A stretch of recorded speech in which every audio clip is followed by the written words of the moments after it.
Hi everyone and welcome to Lunch with Libert. This is the Realtor Edition, and today we are talking about dream boards and vision boards and how they can affect realtors' lives and actually the lives of any business person, entrepreneur, or anyone actually in general that wants to reach higher and be more inspired. So I can't think of a better place to be inspired and to talk about dream boards and vision boards than my amazing, dreamy new listing.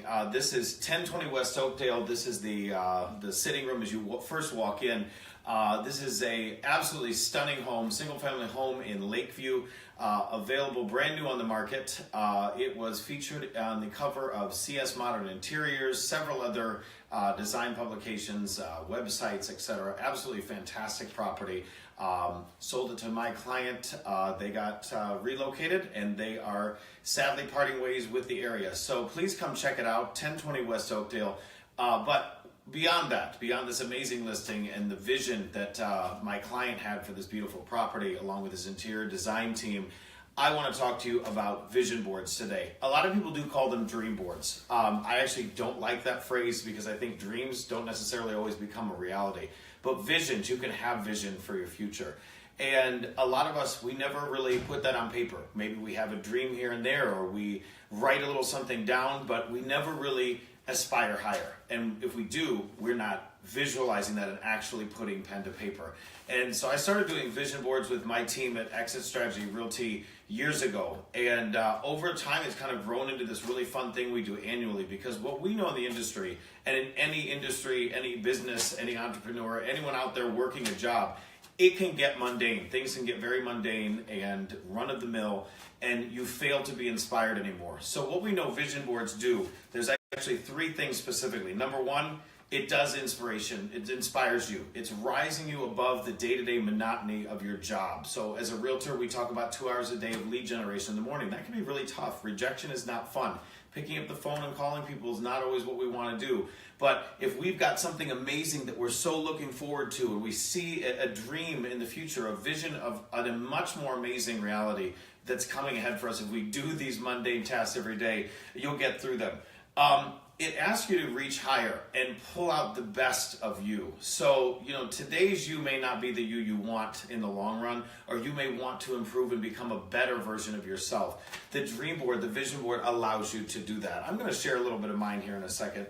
And third and final, why? It keeps you focused on the end game and the end goals in those inevitable downtimes.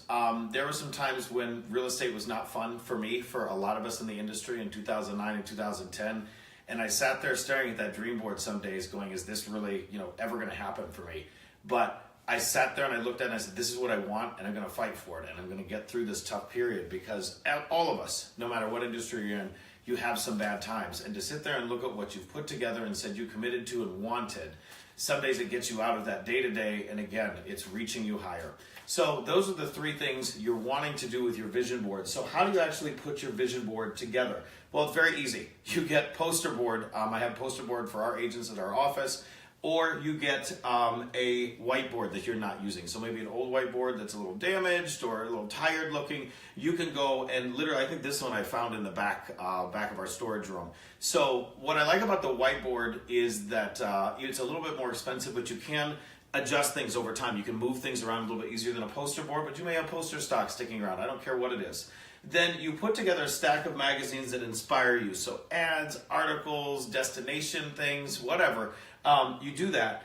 And then also along with that, now you have Google Images. So if you can't find it in a magazine or you don't have time, just Google image it, screenshot it, things that inspire you, take a picture, and then you can print those out and add them to your board. And then finally, you're going to assemble them on the board and write any explanation you want. So what should be on this board? That's the next question. That is going to be up to you, but I'll tell you, you want to do this. You want to do your obviously material items.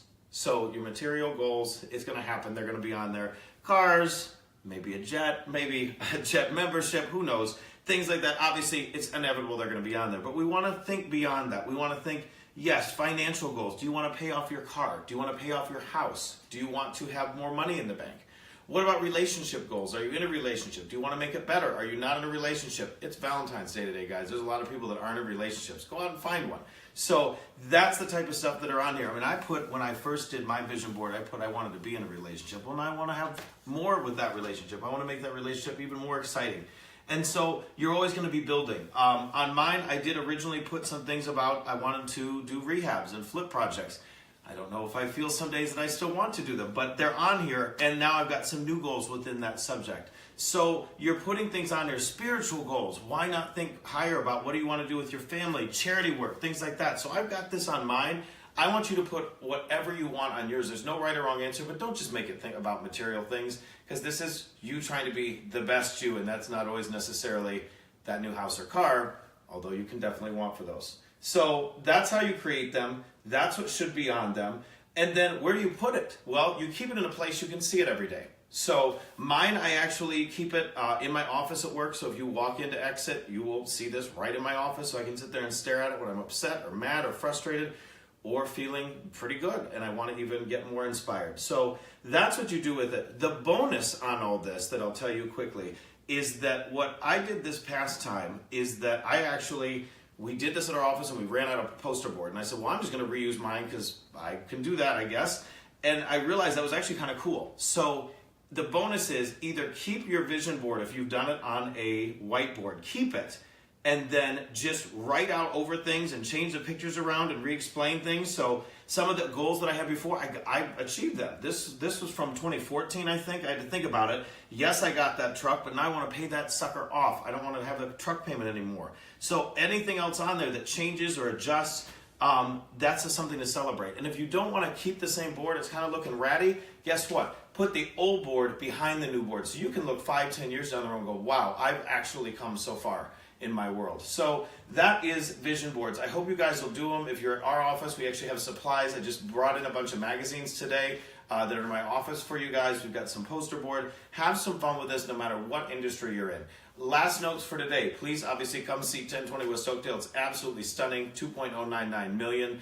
It is available furnished too. If you've seen some of the photos of it on my social media, it is absolutely incredible. On my YouTube channel, there's a video as well. And finally, our 2 agents of the week. We don't have 1 agent of the week this week. We have 2. It's Andy Orizali and Natasha. Andy and Natasha Murphy, they have done absolutely incredible with a 12-month farming campaign. That is a really tough thing to stay consistent on, do every month. They're through the 12 months and they're on continuing this on beyond that cycle. I think that's absolutely incredible. If you guys are talking about doing a farming campaign, look on my LinkedIn. I've got some help.